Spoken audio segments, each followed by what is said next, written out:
Welcome back. You're watching Live from Paris on France 24. It's time now for Media Watch. For that, I'm joined by James Creedon. Good evening to you, James. Good evening, Laura. Now, everybody has their own version of history, don't they? But some people apparently don't know what happened at all. I'm talking about young people here in France. They have no idea that 70 years ago today, 13,000 Jews were rounded up in this city. They were sent to a cycling track before being deported to concentration camps. Young people, no idea it ever happened. That's right. This is the event that has become known as la rafle, or the roundup of Jews in the Vél'd'Hiv. I suppose the most significant part of it too was that it was French police in Paris who were responsible for this roundup of 13,000 Jews. And a poll today by the CSA organisation, which is responsible for audiovisual, etc., says that 57 to 67% of those under 35, that's a big chunk of the population, don't know what the so-called rafle is, or the roundup, despite the fact that there were several movies about it in the last couple of years. One called La Rafle, it was a big French movie. Another called Sarah's Key, a book, later a film with Christian Scott Thomas. So there's been films, there's been movies about this. Jacques Chirac commemorated it in particular 17 years ago, and since then a lot of talk about it. And perhaps most shockingly, 67% of 15 to 17% year olds don't know what it is. That's almost 70% of teens. So they're obviously not learning about it at school, are they? That's right. Now, I was surprised to read this next article saying where several prominent historians are saying, look, it's actually not that big a deal that a specific event isn't being remembered by a large percentage of young people. Actually, you could turn that statistic on its head and say, well, 40% of people do know about the rafle. So Henri Rousseau, who is a researcher at the French National Research Centre, the CNRS, he said that. Others, but also representatives of Jewish organisations, the French Jewish Council, or the CRIF, have pointed out that they think the statistics aren't as bad as all that, and that, in fact, if you mention broader events like the treatment of Jews during World War II, pretty much everybody knows that it wasn't positive, and as a result, maybe the specific event, the statistics being negative about it, are not as shocking as that. Well, they are having a commemoration this weekend, aren't they? And President François Hollande will be attending. That's right. As you say. All right, should we move on to another story? Yes. The singer Madonna. That's right. She's no stranger to controversy, is she? But no. She's got in a bit of a tangle with the French far right. Tell us how she managed to do that. All right, well, this was last Saturday. Let's roll some of the pictures from... this isn't actually the concert in Saturday in Paris. It was a concert a couple of months ago in Tel Aviv. Now, what she did was she blended Marine Le Pen's face, you can see it there, with the swastika. With her own face. With her own face as well, which is kind of weird. That's a point worth discussing in and of itself. In any case, it was an association of Marine Le Pen, the far-right leader, with the images of fascism. And after that concert in Tel Aviv, Marine Le Pen said, oh, well, we know that old singers such as Madonna have to stir up controversy in order to become relevant. And if she does this again, essentially, we're going to sue her. She did it again. She did it in Paris. She did it at Stade de France.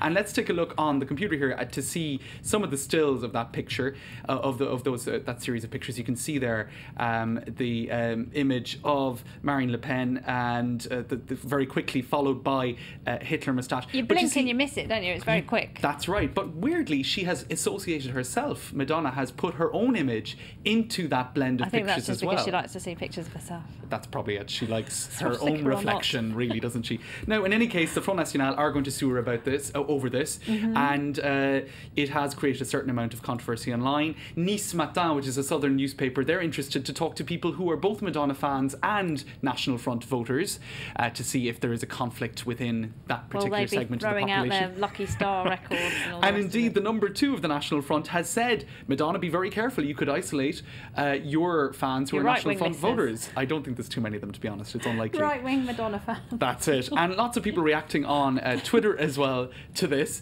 apparently because she came on stage and screamed, I'm the only queen. That was her first. Oh, because was that a dig at Lady Gaga? Probably Lady Gaga, but also the fact that it's Bastille Day and the royalty were chucked out, well, kind of symbolically on Bastille Day 1789. This is it, off with think that one through, did she? I'm the only queen. Are you the next one to be beheaded, Madonna? Maybe by Marine Le Pen, who knows?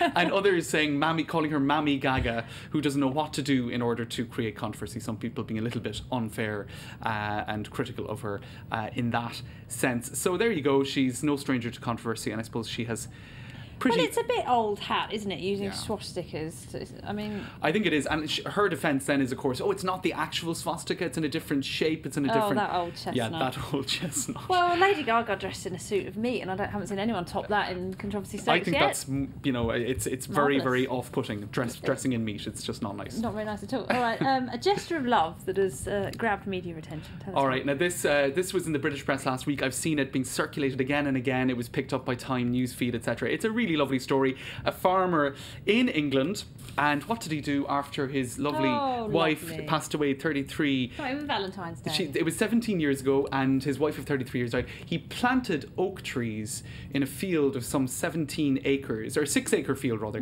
and left a space to form a heart. Now the thing is, it wasn't visible from the road, wasn't visible from the street. This was a very private gesture, and those oak trees have now grown over 17 years to form a wood, or I suppose a small wood, and the heart points to her homeland, or where the village where she came from, in the same vicinity. A guy in a hot air balloon was flying over that in the last couple of weeks, and he spotted this and brought the media's attention to it. And I just think it's a really lovely story. It's a very nice story indeed. He spent a week doing that after she passed away, so I think a pretty sweet way to express your grief, and a lasting way of demonstrating it. And let's hope he doesn't have too many journalists knocking down his door this to get the interview. Yeah. Leave it as a private thing, although we've kind of ruined that. But anyway. James Greener, thank you very much indeed. Thanks, That's it from Media Watch. All right, time now to find out what's going on the internet today. It's time for our daily dose of web news.